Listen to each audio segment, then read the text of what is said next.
ನಮಸ್ಕಾರ, ಶುಭ ಸಂಜೆ ಪ್ರೀತಿಯ ವೀಕ್ಷಕರೆಲ್ಲರಿಗೂ ಸಂಕಲ್ಪ ಸುದ್ದಿ ಕಾರ್ಯಕ್ರಮಕ್ಕೆ ಆತ್ಮೀಯ ಸ್ವಾಗತ ಹೇಳ್ತಾ ಇರೋದು ನನ್ನ Usha. So first time channel ವೀಕ್ಷಿಸ್ತಿದ್ದೀರಾ ಅಂತಂದರೆ ಈಗಲೇ ಚಾನಲ್ನ ಸಬ್ಸ್ಕ್ರೈಬ್ ಮಾಡಿ, ನಮ್ಮ ವಿಡಿಯೋಸ್ನ ಲೈಕ್ ಮಾಡಿ. ಇನ್ನು ಎಂದಿನಂತೆ ಕಾರ್ಯಕ್ರಮದಲ್ಲಿ ನಮ್ಮ ಜೊತೆಲಿದ್ದಾರೆ ಸ್ಪಿರಿಚುವಲ್ ಗುರು ಡಾಕ್ಟರ್ ವಿಷ್ಣುದತ್ತ ಗುರುಜಿಯವರು. ಗುರುಗಳನ್ನ ಕಾರ್ಯಕ್ರಮಕ್ಕೆ ಬರ್ಮಾಡ್ಕೊಳ್ಳೋಣ. ನಮಸ್ತೆ ಗುರುಗಳೇ, ಕಾರ್ಯಕ್ರಮಕ್ಕೆ ಭಕ್ತಿಯ ಸ್ವಾಗತ. ಒಳ್ಳೆದಾಗ್ಲಿಮ್ಮ. ತುಂಬ ಜನ ಒತ್ತಡದಲ್ಲಿರ್ತಾರೆ, ಅವ್ರವ್ರದ್ದೇ ವರ್ಕ್ ಸ್ಟ್ರೆಸ್ಸು, ಈ ಒಂದು ಸ್ಟ್ರೆಸ್ಸಿಂದ ಹೊರಗಡೆ ಬರೋದಕ್ಕೆ ಆಗ್ತಾ ಇರೋದಿಲ್ಲ. ಬಟ್ ಅವ್ರಿಗೆ ಅನ್ಸೋವಂಥದ್ದು ಒಂದೇ ವಿಚಾರ, ನಮಗೆ ಲೈಫಲ್ಲಿ ನೆಮ್ಮದಿ ಬೇಕು, ಶಾಂತಿ ಬೇಕು, ಇನ್ನೇನು ಬೇಡಪ್ಪ ಅಂತ ಅನಿಸ್ಬಿಟ್ಟಿರುತ್ತೆ. ಸೊ ಅಂಥವ್ರಿಗೆ ಯಾವುದಾದ್ರೂ ಒಂದು ಮಂತ್ರ ತಿಳಿಸ್ಬೋದಾ ಗುರುಗಳೇ? ಆ ಮಂತ್ರವನ್ನು ನಾವು ಪಠನೆ ಮಾಡೋದ್ರಿಂದ ಅಥವಾ ಜಪ ಮಾಡೋದ್ರಿಂದ ನಮಗೆ ಲೈಫಲ್ಲಿ ನೆಮ್ಮದಿ ಮತ್ತು ಶಾಂತಿ ಸಿಗುವಂಥದ್ದು ಅನ್ನೋದಾದರೆ ಯಾವ ಮಂತ್ರವನ್ನು ನಾವು ಪಠನೆ ಮಾಡಬೇಕಾಗುತ್ತೆ?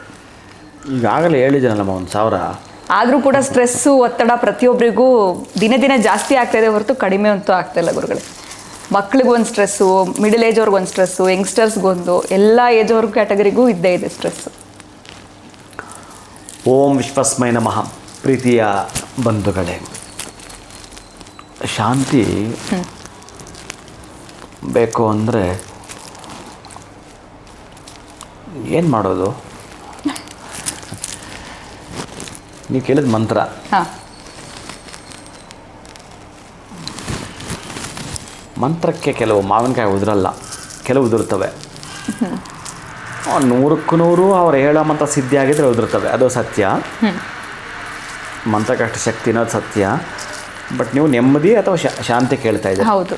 ಇದು ಒಂದು ಸಲ ಅವಲೋಕನ ಮಾಡಿಕೊಂಡ್ರೆ, ಈ ಪಾಂಡವರಿದ್ದಾರಲ್ಲ, ಈ ಪಾಂಡವರು ಅರಮನೆಯಲ್ಲಿದ್ದವರು, ಸುಖದಿಂದ ಇದ್ದವರು, ಸಂತೋಷದಿಂದ ಇದ್ದವರು, ಶಾಂತಿಯಿಂದ ಇದ್ದವರು, ನೆಮ್ಮದಿಯಿಂದ ಇದ್ದವರು. ಎಲ್ಲಿ?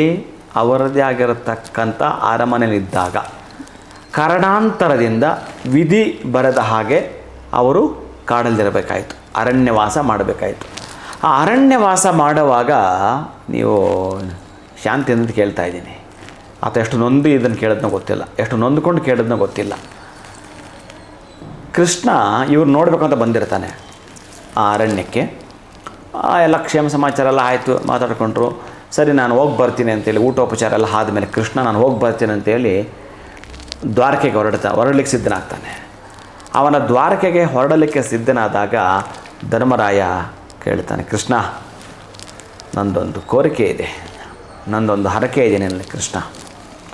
ಏನು ಹೇಳು ಧರ್ಮನಂದನ ಅಂತ ಹೇಳ್ತಾನೆ.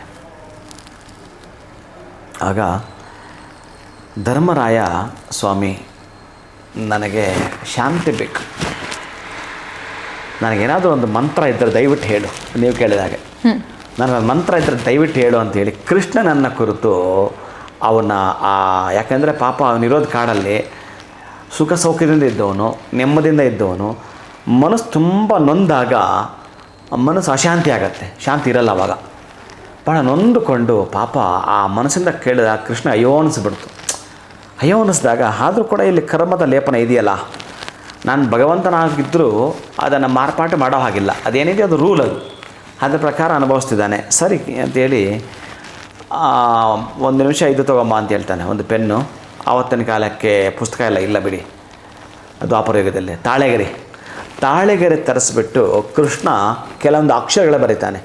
ಆ ಅಕ್ಷರಗಳನ್ನು ಬರೆದಿರತಕ್ಕ ತಾಳೆಗೆರೆನ ಧರ್ಮರಾಯನ ಕೊಟ್ಟು, ನಿನಗೆ ಯಾವಾಗ ಅದು ಬೇಕು ಅನಿಸುತ್ತೋ ಇದನ್ನು ನೋಡು ಅಂತ ಹೇಳ್ತಾನೆ.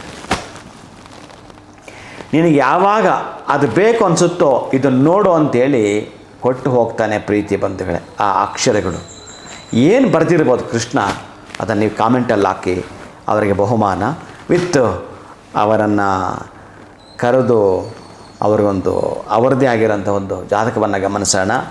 ಆಮೇಲೆ ಮೊನ್ನೆ ಹೇಳಿದೆ ನಾನು ನಿಮಗೆ, ಯಾರು ಹೆಣ್ಣು ಮಕ್ಳು ಏನೋ ಆಗ್ತಾರಲ್ಲ ತಾಯಿ, ಎಂಥದ್ದು ಎಷ್ಟೋ ಜನ ಹೆಣ್ಮಕ್ಳಿದಾರಲ್ಲ, ಅವ್ರದ್ದೆಲ್ಲ ಸ್ವಲ್ಪ ಅಡ್ರೆಸ್ ತೊಗೊಳ್ಳಿ, ನಂಬರ್ ತೊಗೊಳ್ಳಿ. ಅವ್ರು ಏನು ನಂಬರ್ ಹಾಕ್ತಿದ್ರೆ ಹೆಂಗೆ ಹುಡುಕ್ತೀರಿ ನೀವು? ಮೇಲ್ಗೆಲ್ಲಿದ್ದರೆ ಚೆಕ್ ಮಾಡಿಕೊಂಡು, ಅಥವಾ ನಮ್ಮ ನಂಬರ್ಗಳಿಗಾದರೂ ಅವ್ರು ಕಾಲ್ ಮಾಡಿ ಈ ಥರ ಗುರುಗಳು ಹೇಳಿದ್ದಾರೆ ಅಂತಂದರೆ ಅವ್ರಿಗೊಂದ್ಸಲ ಬಂದರೆ ಪಾಪ ಅವ್ರಿಗೊಂದು ಬಹುಮಾನ ಕೊಡೋದಿತ್ತು. ಅವ್ರನ್ನ ಕರೀರಿ, ಒಂದು ಪ್ಲ್ಯಾನ್ ಮಾಡ್ಕೊಂಡು ಹೇಗೆ ಮಾಡ್ತೀರ ನೋಡಿ. ಅಥವಾ ಕೇಳಿಸ್ಕೊಂಡ್ರೆ ಹೆಣ್ಣು ಮಕ್ಕಳು ದಯವಿಟ್ಟು ಏನದು ನೀವು ಹಾಕ್ತಿರೋ ಮೆಸೇಜ್ ಹಾಕ್ತಿರೋ, ಮಂತ್ರಗಳು ಹಾಕ್ತಿರೋ, ಪಾಪ ಎಷ್ಟು ಚೆನ್ನಾಗಿ ಮಂತ್ರಗಳೆಲ್ಲ ಹಾಕ್ತಿರ್ತಾರೋ. ಅದು ಯಾವುದೋ ಒಂದು ಮೊನ್ನೆ ಮಂತ್ರ ವಿನೋದ್ ಸ್ಕ್ರೀನ್ ಮೇಲೆ ಹಾಕಲಿಲ್ಲ, ಗುರುಗಳ ಸ್ಕ್ರೀನ್ ಮೇಲೆ ಕೊಟ್ಟಿದ್ರೆ ಚೆನ್ನಾಗಿತ್ತು ಅಂತ ಏನೋ ಅಂತಿದ್ರು. ನಿಜ ಅನಿಸ್ತು ನನಗೆ. ಆಮೇಲೆ ಇನ್ಯಾವುದೋ ಒಂದು ಹೆಣ್ಮಗು ಹಾಕಿದ್ಲು, ಓ ಪರವಾಗಿಲ್ಲ ಬಿಡಲ್ಲಿ ಸಮಜಾಯಿಸಿ ಕೊಟ್ಟಾಗ ಆಯಿತು.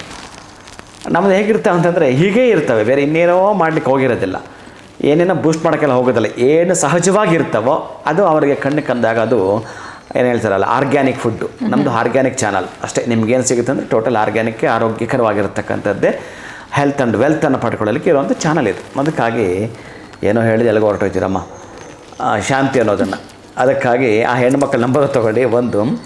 ಎರಡನೇದು, ಯಾರು ಹೇಳ್ತಾರೋ ಕೃಷ್ಣ ಬರೆದಿದ್ದು ಆ ತಾಳೆಗಳಲ್ಲಿ ಏನು ಅಕ್ಷರಗಳವು ಅದನ್ನು ಯಾರು ಕಾಮೆಂಟ್ ರೂಪದಲ್ಲಿ ಹಾಕ್ತಾರೋ ಅದೆಲ್ಲವನ್ನು ಕೂಡ ತೆಗೆದುಕೊಳ್ಳಿ. ಆ ಕಾಮೆಂಟ್ ಹಾಕೋರು ನಂಬರ್ ಕೂಡ ಹಾಕಿ.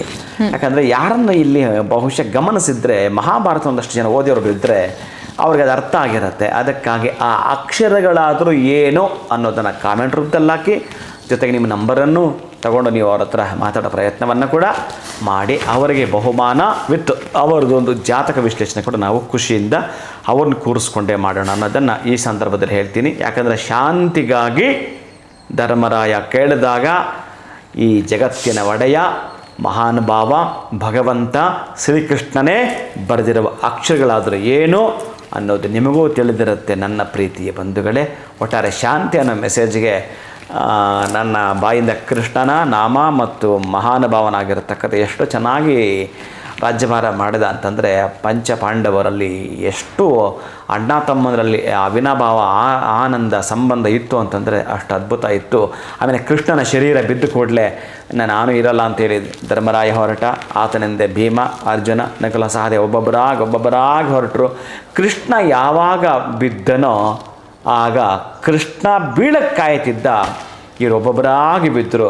ಆ ನಂತರ ಕಲಿಯುಗ ಪ್ರಾರಂಭ ಆಯಿತು, ಕಲಿ ಪ್ರವೇಶವಾದ ಅಂತಂದರೆ ಅವನಿಗೆ ಯಾವುದೇ ಸಭೆ ಸಮಾರಂಭ ಹೇಗಾದರೂ ಇರಲಿ ಅವನಿಗೇನು ರೂಲ್ ಇಲ್ಲ, ಅವನಿಗೊಂದು ಎಥಿಕ್ಸ್ ಇಲ್ಲ, ಅವನಿಗೆ ನುಗ್ಗುತ್ತಾ ಇರೋದೆ ಅವನು. ಒಂದು ಕೈಯಲ್ಲಿ ನಾಲ್ಗೆ, ಇನ್ನೊಂದು ಕೈಯಲ್ಲಿ ಜನನಾಂಗ ಹಿಡ್ಕೊಂಡು ತಿಕ್ಕಲಂಗೆ ಓಡ್ತಾ ಇರೋದೆ ಇದು ಕಲಿಯುಗ. ಈ ಕಲಿಯುಗ ಹೀಗೆಲ್ಲ ಆಗಿದೆ. ಏನು ಹೇಳಬೇಕೋ ಗೊತ್ತಿಲ್ಲ, ಯಾರು ಯಾವ ರೀತಿಯಾಗಿರ್ತಾರೋ ಗೊತ್ತಿಲ್ಲ. ಈ ಸಭೆಗಳಲ್ಲಿ ಯಾವ ರೀತಿ ಒಂದು ಪ್ರೋಟೋಕಾಲ್ ಮೇಂಟೈನ್ ಮಾಡಬೇಕು ಅನ್ನೋದೇನು ಗೊತ್ತಿಲ್ಲದೆ ಒದ್ದಾಟ ಮಾಡತಕ್ಕಂತಹದ್ದು ದುಶ್ಚಟಗಳು, ದುರಭ್ಯಾಸಗಳು, ದುರ್ನಡತೆ, ದುರ್ನಾತ ಇವೆಲ್ಲವೂ ಕೂಡ ಅವನಿದ್ದ ಕಡೆನೇ ಇರ್ತವೆ. ಅದೆಲ್ಲವನ್ನು ನಿರ್ನಾಮ ಮಾಡುವಂಥ ಶಕ್ತಿ ನಮಗೆ ಕೃಷ್ಣ ಬೋಧಿಸಿರೋ ಆ ಅಕ್ಷರಗಳಲ್ಲಿದೆ ಪ್ರೀತಿಯ ಬಂಧುಗಳೇ. ಯಾರದನ್ನು ನಮೂದಿಸ್ತಿರೋ ಅವರು ಈ ವೇದಿಕೆಗೆ ಬರಬೇಕು, ವಿತ್ ಕೃಷ್ಣ ಪ್ರಸಾದವನ್ನು ಸ್ವೀಕರಿಸಬೇಕು ಅಂತ ಈ ಸಂದರ್ಭದಲ್ಲಿ ಕೇಳಿಕೊಳ್ತೇನೆ ನನ್ನ ಪ್ರೀತಿಯ ಬಂಧುಗಳೇ.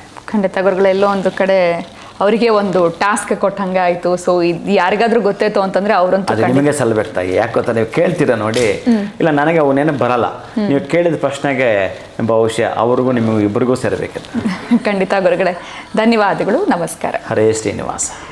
ಸೊ ಏನು ಬರೆದಿರಬಹುದು ಅಂತ ನೀವೆಲ್ಲರೂ ಆಲ್ರೆಡಿ ಇವಾಗ ಯೋಚನೆ ಮಾಡೋದಕ್ಕೆ ಶುರು ಮಾಡಿರ್ತೀರಾ. ನಿಮಗೆ ತಕ್ಷಣ ಹೊಡೆದ ತಕ್ಷಣ ನೀವು ಕಮೆಂಟ್ನಲ್ಲಿ ಅದನ್ನು ತಿಳಿಸಿದ್ರೆ ನೀವು ಕೂಡ ಕಾರ್ಯಕ್ರಮದಲ್ಲಿ ನೇರವಾಗಿ ಬಂದು ಭಾಗವಹಿಸೋದಕ್ಕೆ ಅವಕಾಶ ಇರುತ್ತೆ. ಧನ್ಯವಾದಗಳು, ನಮಸ್ಕಾರ.